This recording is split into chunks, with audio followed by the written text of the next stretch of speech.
వారాహి మాత ఈమె అత్యంత శక్తివంతమైన దేవత.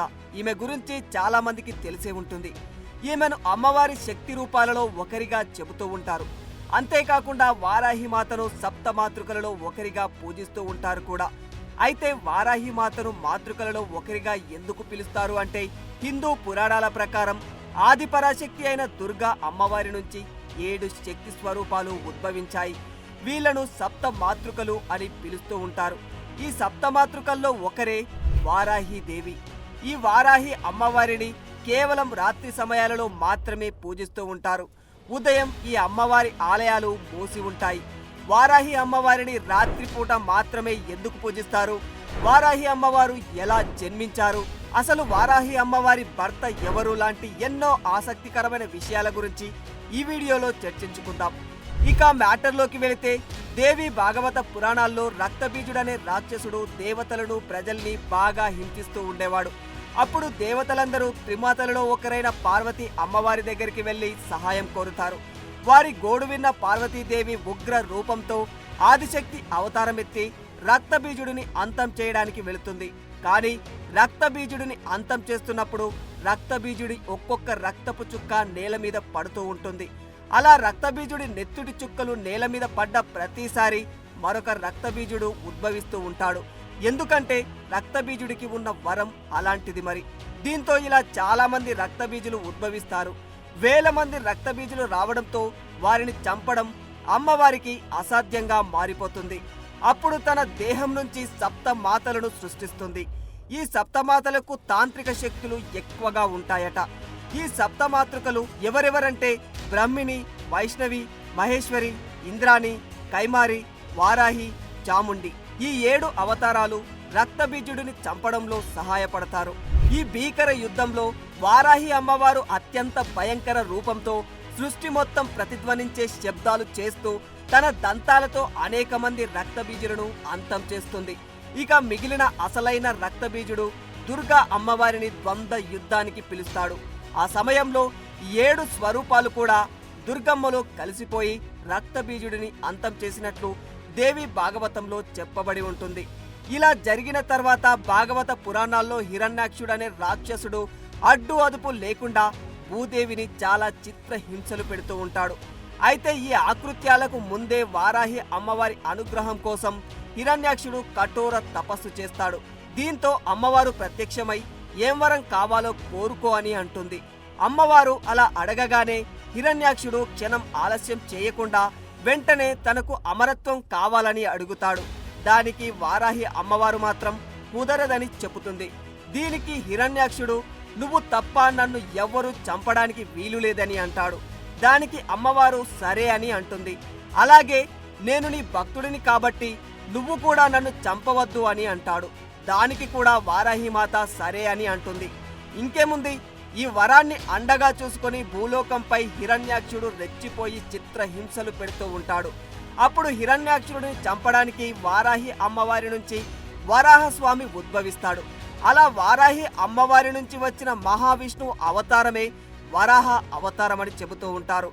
ఇక మత్స్య పురాణంలో శివుడు చెమటబొట్టుతో అంధకాసురుడు అనే రాక్షసుడు పుడతాడు.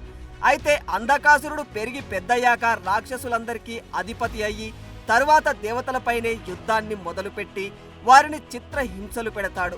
ఇక ఎలాగైనా ఈ అంధకాసురుడి ఆకృత్యాలకు పులి స్టాప్ పెట్టాలని అంధకాసురుణ్ణి అంతమొందించేందుకు శివుడు పార్వతీదేవిలోని వారాహి అమ్మవారిని తలుచుకుంటాడని ఈ మత్స్య పురాణంలో చెప్పబడి ఉంటుంది.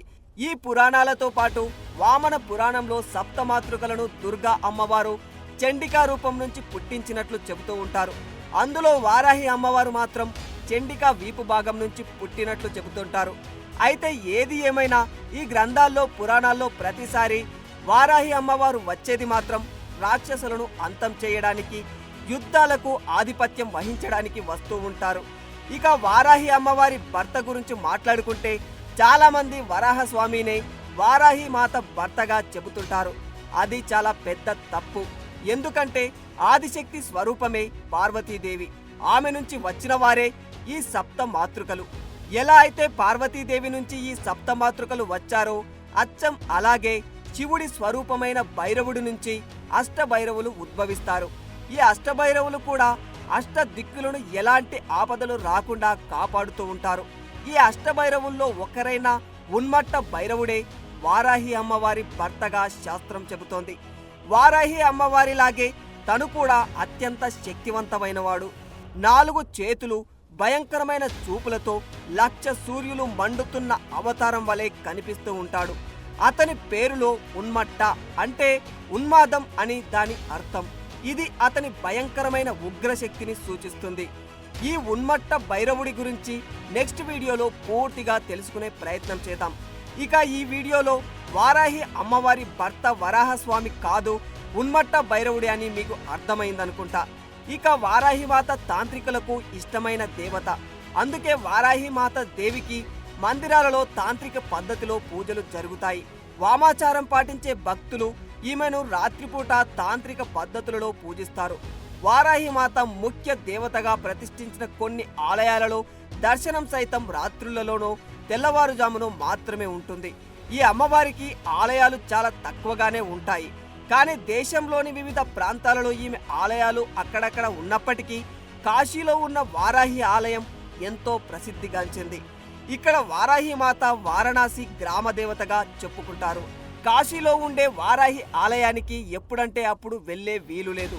భూగర్భ గృహంలో ఉండే ఈ ఆలయం నిత్యం తెల్లవారుజామున 4:30 నుంచి 8 గంటల వరకు మాత్రమే తెరిచి ఉంటుంది. ఆలయం తెరిచిన సమయంలో కూడా దర్శనానికి వెళితే నేలపై 2 రంధ్రాలు కనిపిస్తాయి.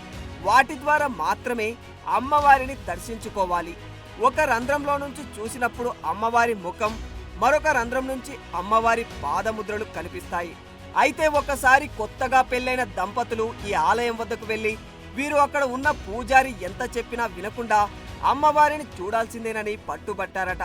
నిత్యం ఆ దేవి పూజలలో ఉండే మేమే ఆమె శక్తిని తట్టుకోవడం చాలా కష్టం. అలాంటిది సాధారణ జనం ఆ తల్లి శక్తిని అసలే తట్టుకోలేరని ఆ పూజారి ఎంత చెప్పినా పట్టించుకోలేరట. దీంతో చేసేదేమీ లేక పూజారి వారిని విగ్రహం చూడటానికి అనుమతించాడు. వారు భూగర్భ గృహంలోకి వెళ్లి అమ్మవారి విగ్రహం ముందు ఒక్క క్షణం నిలబడిన వెంటనే మూర్ఛపోయారట. దీంతో పూజారి తన శిష్యులతో కలిసి వారిని హుటాహుటిన అక్కడి నుంచి బయటకు తీసుకువచ్చి అటుపై దాదాపు గంటసేపు శాంతి ప్రవచనాలు వినిపించిన తర్వాతనే వారు మామూలు స్థితికి వచ్చినట్లు చెబుతూ ఉంటారు.